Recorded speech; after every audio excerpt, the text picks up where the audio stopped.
everybody. Here to repurpose fashion into furniture. Oh, yeah. Is with a DIY belt chair. Is that the appropriate thing to say? Yeah. I think so. Orly Shani, this is fantastic. I agree. I'm going to just go ahead and say I nailed it. I don't even. I agree. You're now making furniture. I know. Well, with the help of the prop pirates, Ro in our prop department helped me a lot figure out the structure of this. And now that I know it, I can teach it to you guys because it is one of the coolest pieces. There's so much detail in here that I can't wait to get into. But all that you need is an old chair. I bought these two sets here from Salvation Armor for $14 and a bunch of belts. I have a million vintage belts, but you could run out and go buy some from your local thrift store. And that's really all that you need. And it is just so cool. Chandler, are you into the DIY component? Yes. No, I think it's great what you do because I love to repurpose things all the time. I take my older brother's T-shirts and I'll cut them up. Does he know you steal them?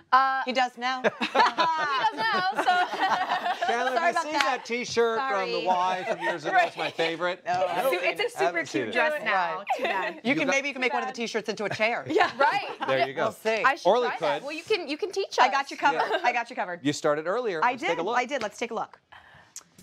So there are all my belts, and the first thing I did was just remove all of the belt buckles. Something like gardening shears are going to work really well for that. A scissor is going to be pretty laborsome. So first I laid all of my belts horizontally, and I had previously laid out the colors that I wanted. So now I'm just taking my other belts and going in order, and I'm weaving them through like a basket weave, basically, so that I'm covering my entire chair. Now what you're going to do is you're going to take the one side at a time and staple gun it directly into the base of the chair. And you want to do one side, and then you go in and tighten the other side. Wow. So all you have to do is like an L shape and then tighten it. Now I cut off all the excess because all the belts were different length and sort of hammered in my nails. And now you really want to go in there and make sure that they're in place. So once we were able to flip it upside down, I was able to get it in there deeper. And now my last two on the side, I decided to go for a decorative detail. So I just cut them so that it matched. So you can see here on the side, what I did was cut it so that it would line up the same way as the rest of them. Wow. So it's a blunt edge, but then I didn't want it to look unfinished. So I took a upholstery grommet and hammered it Nailed in. And it that's in. just a simple hammer and nail works Yeah. perfectly. This is gorgeous. There's a brand called Bottega Veneta that is very, Oh. very high end. Yeah, and their that's- purses are like this, and they cost a gazillion dollars. A lot for sure, because you're really using good quality leather. If you were going to go try to make this from scratch, it would be very expensive. By using old thrift belts and collecting them over time, you're saving a ton of money. Can you use any belt? You want to make sure that all of your belts are the same width. So Okay. design is up to you. You want to use canvas belts, you want to use color, you want to go for prints, anything you want. Just make sure that they're the same width, because that's why we were able to get that really weave 'em tight through. weave in Yeah. there, because they're all the same size. That's beautiful. That's so fun. It's really fun. What'd you do at the back? Okay, so you can see here, I've got the belts running across the top as well, and I'm going to turn it around so you can see all of the belt buckles run across the back. Now, in order to do this, what you're going to do is take your belt, and I'm going to turn it again one more time, sorry. And I knew that I wanted it to run this way. I wanted it to come through, I've got 4 wooden spokes here, so I wanted it to look even. So I couldn't go in and out, it wouldn't have been even, because I've got an odd number there.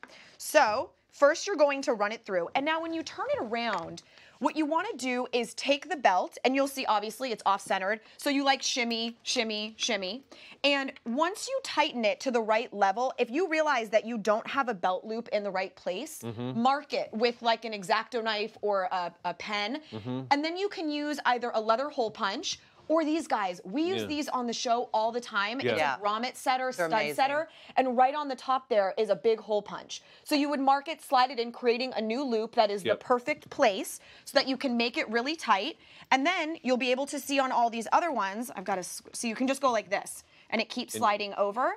Once I put it in, you can see these. I cut each of them just like that, so that it just hides. So all of these are hidden right in their belt loop. Oh, that's And that's Orly, it. this is So once you brilliant. get it done, all you have to do is tighten it. Do you have to use a specific type of chair? I guess you need to have a wooden back for sure. Yes, and actually the reason for the wooden back is not so much to create this, because some people might not want the back, they might only want the seat. It's because if you only do the seat, it's gonna look very odd that there's a fabric back with a leather seat. They're not gonna match. Interesting. So you wanna make sure that you have a wooden back, that way if it's just wood, it sort of looks like it works. Yeah. And if you wanna weave it through, you can weave it through. But look at the transformation between Yeah, these two totally. chairs. That's incredible. This is insane, Totally right? It looks like an different. equestrian, like one of a kind. It could be very Western feel. Right. Yeah. And when you do this, everything is one of a kind, right? 100%. You're the only person in the world with this piece. It's really special. Would you trim the sides with any studs or add any other accoutrement? Is that too much? No, that's a design choice. If you wanted to, obviously all along here, you could use those upholstery studs and you would do the same thing. Yeah. I went in and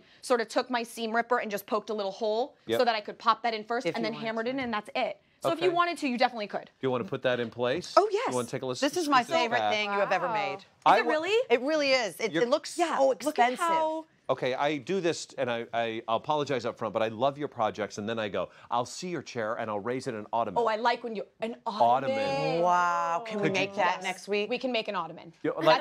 Or it could just be an ottoman with leather chairs. Yeah, and you know what? But that's the thing. That's the thing is that the technique... This is too much if you get, like, I got a whole furniture set of I don't think it would sofa. be too much. Orly, I'd like to see what you look like sitting on that. Oh, would you now? Yeah.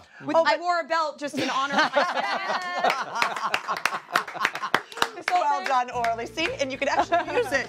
You guys stick around. We come back more from the family. This is really great. So cool. Oh, it needs one more.